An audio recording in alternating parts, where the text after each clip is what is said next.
Assalamualaikum warahmatullahi wabarakatuh. Perkenalkan nama saya Usman Ali, NIM saya 41236608. Saya dari kelas TI 2023 KIP C2. Di sini saya akan mempresentasikan hasil penulisan jurnal saya yang berjudul Pengaruh Penggunaan N-gram, Unigram, dan Diagram pada pada klasifikasi emosi berbasis TF-IDF. Di sini konten yang tersedia dalam presentasi saya itu ada pendahuluan, eksperimen, dan hasil dan pembahasan.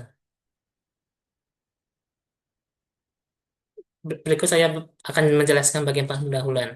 Pendahuluan. Ulasan pelanggan di e-commerce seringkali memuat ekspresi multikata dan gaya tulis informal yang sulit ditangkap oleh representasi berbasis kata tunggal atau biasa disebut unigram, sehingga sinyal emosi tidak sepenuhnya tertangkap jika tidak ditangani dengan tepat. Maka dari itu dibutuhkan proses sistematis seperti normalisasi serta pengayaan TF-PDF dengan engram, khususnya diagram agar menangkap dependensi lokal.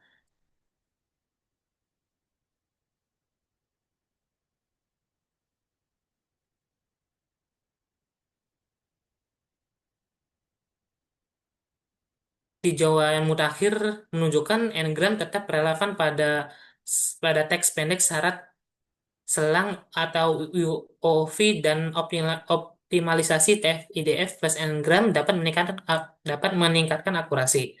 Sehingga masalah penelitian mengerucut pada pernyataan apakah penambahan diagram benar-benar memberi keuntungan signifikan dibanding unigram murni untuk klasifikasi emosi ulasan produk pada e-commerce.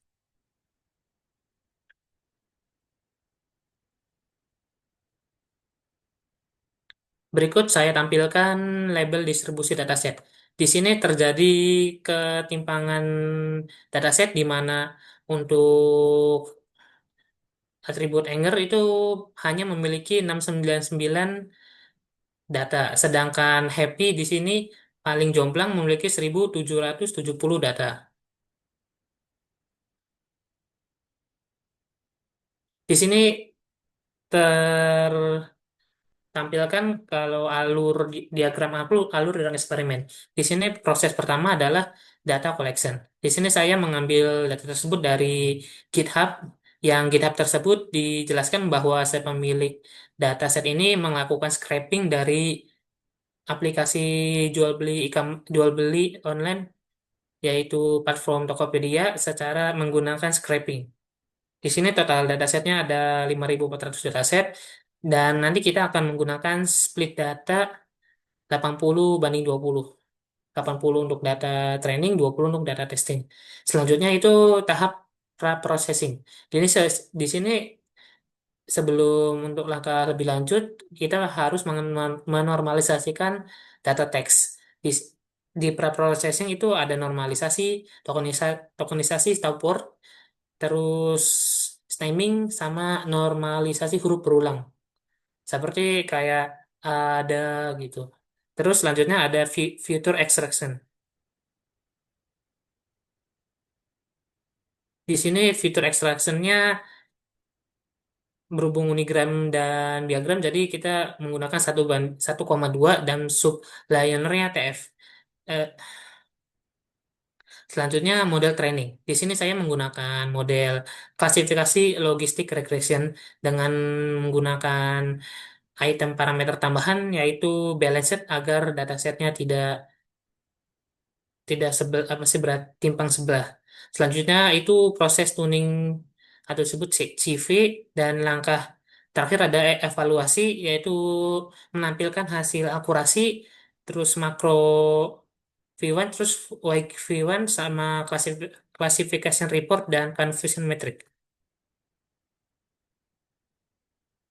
Di sini penjelasan dari diagram alur, yaitu aspek data slide, itu tujuannya untuk jaga proporsi kelas supaya metriknya adil.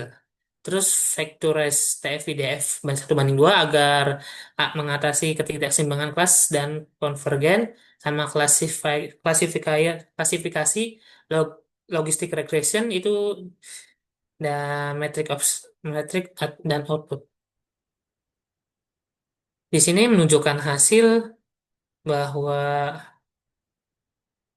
Akurasi yang didapati adalah 0,64, di mana 691 prediksi benar. Dan dari 1080 dataset yang kita uji. Terus pemerataannya juga 0,60, dan kelas dengan prediksi terbaik. Di sini saya mengambil data dari Recall, yaitu di mana apa sih sebanyak data yang tertangkap itu ada kelas happy yang mendapatkan hasil 0,83, yaitu artinya 294 prediksi dinyatakan benar dari total 354 data sebenarnya. Kelas dengan prediksi ambiguitas tertinggi itu anger sama fear, karena mungkin keduanya seringkali tertukar tertukar di mana anger itu tidak bisa didefinisikan oleh kata-kata tertentu, dan fear juga mungkin tidak bisa didefinisikan oleh kata-kata tertentu. Di sini hasil temuan pentingnya itu ada unigram dan diagram plus penimbangan FIDF itu yang tepat umumnya memberi kenaikan performa atas unigram pada teks pendek karena menangkap konteks frasal, misal seperti sangat bagus atau tidak sesuai. Kalau misalkan kita tidak menambahkan diagram, mungkin akan sangat sulit dalam dalam klasifikasinya karena hanya menggunakan satu kata seperti sangatnya saja atau bagusnya saja. Terus kesulitan yang dihadapi adalah emosi negatif yang bernuansa anger, fear, atau sadness tetap menantang akibat sparsitas dan imbalance. Mungkin karena tadi dataset yang tersedia tidak balance, jadi akan sangat kesulitan untuk mendapatkan akurasi yang terbaik, dan mungkin karena multi class juga menyebabkan apa sih prediksinya kurang bagus. Perlu kontrol fitur dan strategi evaluasi yang adil. Terus di sini bias distribusi, aktual versus prediksi. Ini di sini untuk anger, fear, happy, terus dan sadness, love dan sadness itu memiliki deltanya happy-nya plus 12, yaitu di mana apa sih dari total data yang benar dan prediksi itu hanya selisih 12. Sedangkan fair itu 2, sadness itu 0, berarti sudah sesuai. Anger itu plus 1, minus 1, sama love itu minus 3. Berarti modal cenderung over predict terhadap happy dan under predict terhadap love. Terus di sini ada konsentrasi error di mana total error itu 389 prediksi dari keseluruhan prediksi yang benar dan total data training yang telah dilakukan. Di sini pembahasannya adalah diagram memperkaya konteks frasal pada teks PDF untuk teks pendek e-commerce. Terus kesenjangan performa belum rata, kelas negatif bernuansa tetap menantang. Dan akar masalahnya itu overlap semantik dan negasi tidak eksplisit memicu salah klasifikasi. Implikasinya baseline ringan dan replicable tingkatkan dengan negation scope, kamus lang atau emoji, dan seleksi fitur. Mungkin sekian penjelasan dari saya. Di sini saya menulis bersama kelompok saya, yaitu Vendra Cika Pratama dan Wahyu Bondot. Sekian dari saya. Wassalamualaikum warahmatullahi wabarakatuh.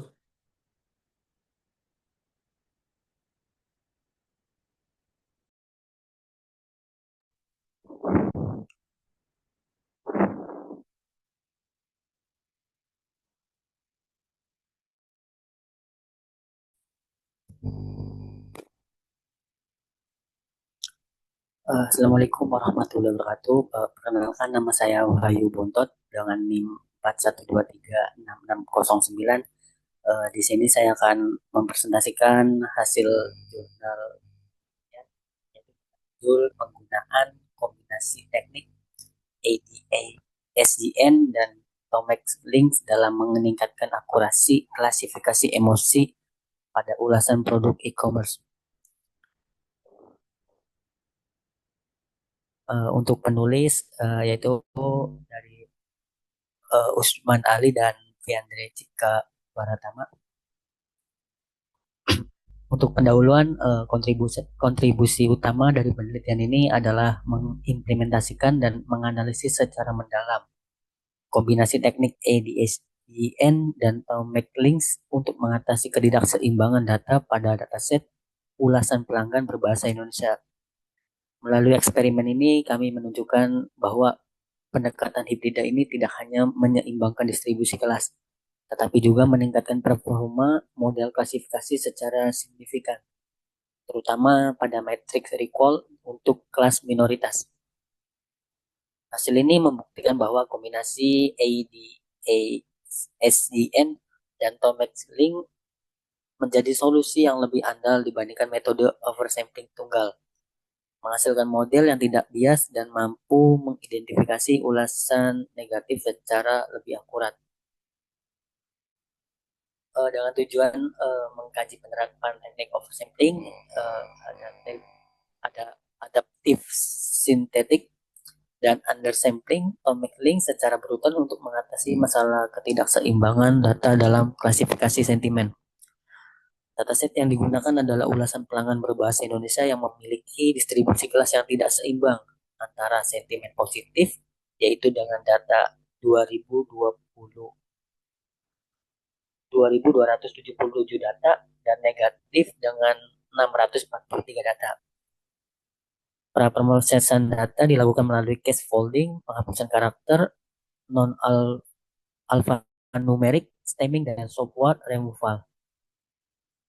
Fitur teks diekstrak menggunakan TF-IDF, data latih yang tidak seimbang kemudian diseimbangkan dengan kombinasi ADSN dan Tomex Link sebelum dilatih dengan model regulasi logistik. Hasil evaluasi menunjukkan peningkatan signifikan pada metrik F1 score yaitu 0,9161 dan recall 08308 untuk kelas minoritas. Kombinasi metode ini terbukti efektif dalam menghasilkan model klasifikasi yang lebih seimbang dan andal pada data ulasan pelanggan yang tidak seimbang. Untuk metode dari pertama kita melakukan pengumpulan data dan selanjutnya pemrosesan data ini memiliki 4 diantaranya case folding, penghapusan karakter, stemming, dan stopword removal. Dan selanjutnya fitur engineering dan selanjutnya handling data imbalance itu menggunakan teknik ADS, ASDN dan Tomek Links.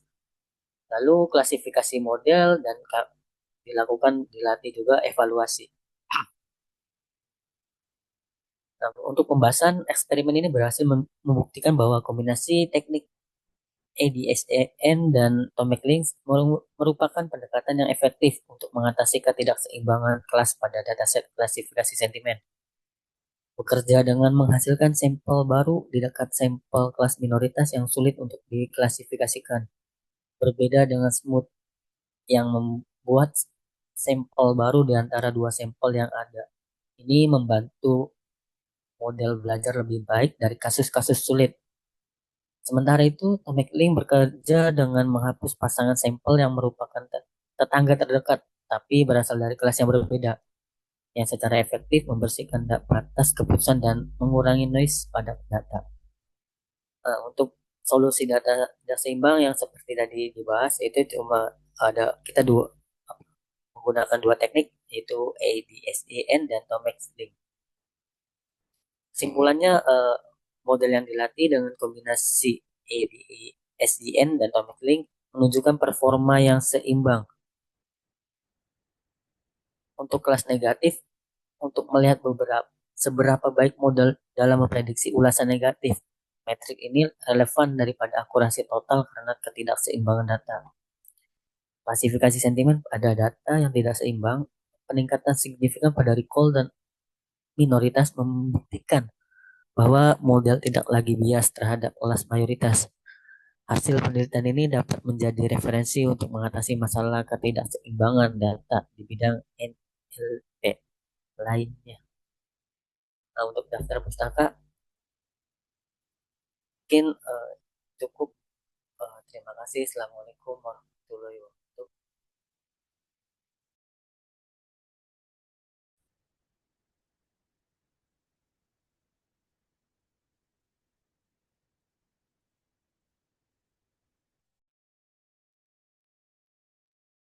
Assalamualaikum warahmatullahi wabarakatuh.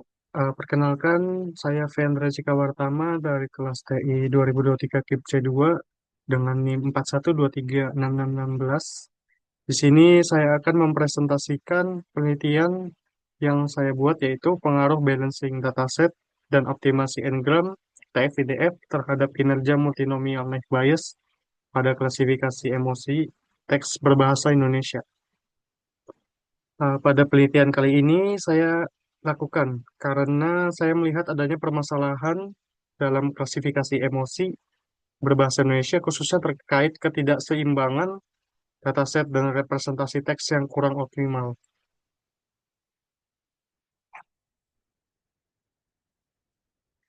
Nah, untuk latar belakangnya itu sendiri, penelitian ini berawal dari permasalahan nyata di bidang NLP atau Natural Language Processing, yang dimana dataset emosi baik dari ulasan pelanggan maupun media sosial biasanya memiliki distribusi yang tidak seimbang. Misalnya, ulasan dengan label happy jumlahnya jauh lebih banyak dibandingkan fear atau anger. Ini contohnya adalah dataset emosi bahasa Indonesia tidak seimbang yang memiliki kelas mayoritas biasanya bias untuk diprediksi. Nah, kondisi ini membuat model cenderung bias, yaitu untuk kelas mayoritas itu sendiri, sehingga performa prediksi kelas minoritas menjadi buruk. Ini dampaknya adalah menurunnya akurasi model pada klasifikasi kelas tersebut. Dan untuk solusinya itu sendiri, saya menggunakan balancing dataset dengan optimasi n-gram TF-IDF.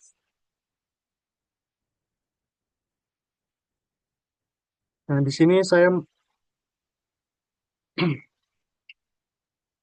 nah, selain itu, proses representasi teks itu sendiri banyak penelitian yang hanya menggunakan TF-IDF dengan unigram. Padahal dalam bahasa Indonesia itu sendiri, emosi seringkali diekspresikan dalam bentuk frasa, misalnya tidak suka atau suka, atau bisa tidak suka atau sangat senang. Jika hanya menggunakan unigram, konteks seperti ini bisa hilang. Oleh karena itu, penelitian ini mencoba menjawab dua tantangan utama, yaitu bagaimana balancing dataset mempengaruhi kinerja model klasifikasi dan seberapa efektif balancing dataset ini dengan optimasi n-gram pada TF-IDF untuk klasifikasi emosi.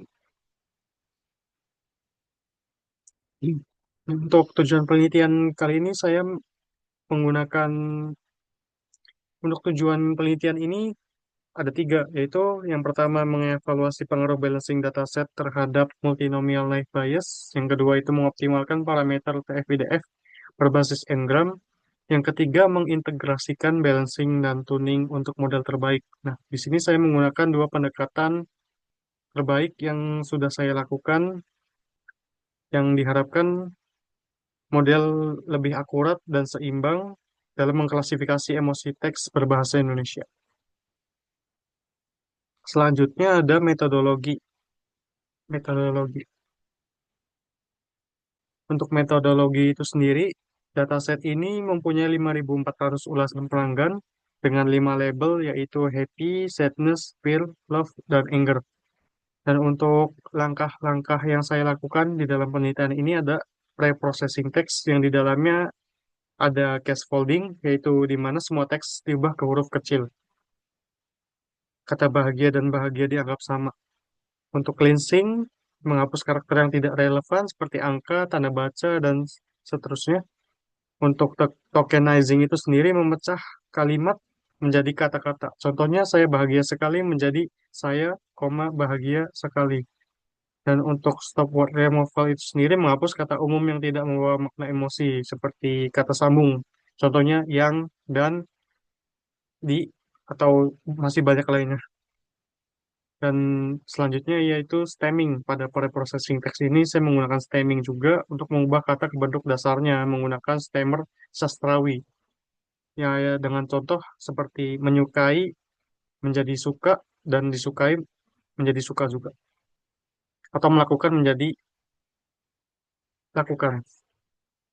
Selanjutnya di sini saya menggunakan extraction fitur FIDF dengan tiga varian yaitu unigram, bigram, dan trigram yang dimana extraction fitur ini adalah langkah mengubah teks menjadi representasi numerik menggunakan TF-IDF, yaitu TF yang artinya term frequency, yaitu menghitung frekuensi kata dalam sebuah dokumen dalam 5.400 ulasan pelanggan ini. Untuk IDF-nya itu sendiri inverse document frequency, yang dimana memberi bobot lebih tinggi pada kata yang jarang muncul. Dan untuk variasi n-gramnya itu digunakan unigram untuk kata tunggal, bigram untuk dua kata berurutan, dan trigram itu untuk tiga kata atau dimensi yang lebih besar. Dan selanjutnya untuk balancing datasetnya itu sendiri,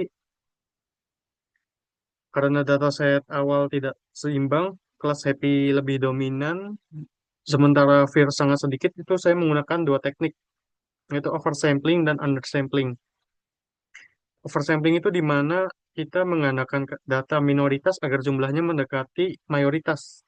Jadi kita menyamaratakan semua data yang minoritas itu menjadi mayoritas. Nah, hal ini mungkin akan meningkatkan recall, tapi lebih sedikit atau lebih kecil. Nah, untuk undersampling itu sendiri, saya mengurangi data kelas mayoritas agar seimbang dengan kelas minoritas. Jadi kebalikan dengan oversampling. Nah, untuk eksperimen yang saya lakukan ini saya menggunakan undersampling, yang dimana dataset pada label tersebut saya disamaratakan menjadi 699 data atau label. Untuk langkah selanjutnya itu tuning hyperparameter dengan research CV, yaitu di mana pemodelan dengan multinomial naive Bayes. Kenapa saya memilih algoritma multinomial naive Bayes? Karena efektif untuk data teks berbasis frekuensi kata yang dimana sederhana dan cepat untuk dihitung. Untuk optimasi hyperparameternya itu, kenapa saya menggunakan grid search CV dengan fivefold cross validation untuk mencari kombinasi terbaik parameter seperti nilai alpha, n-gram range, min df, dan max df. Untuk evaluasi modelnya itu sendiri, di sini memunculkan akurasi, precision, recall, F1 score, dan confusion matrix untuk melihat detail prediksi tiap kelas. Dan untuk selanjutnya, hasil balancing dataset. Nah, ini hasil analisis yang saya lakukan sebelum balancing, sesudah balancing, dan dampaknya apa. Dari yang pertama itu, hasil analisis balancing menunjukkan bahwa distribusi awal, yaitu sebelum balancing, untuk kelas happy yang paling dominan itu sekitar 37% dari total data. Sementara kelas fear hanya paling sedikit, yaitu minoritas sekitar 9%. Nah, untuk tanpa balancing ini, model cenderung menebak kelas happy yang lebih dominan itu.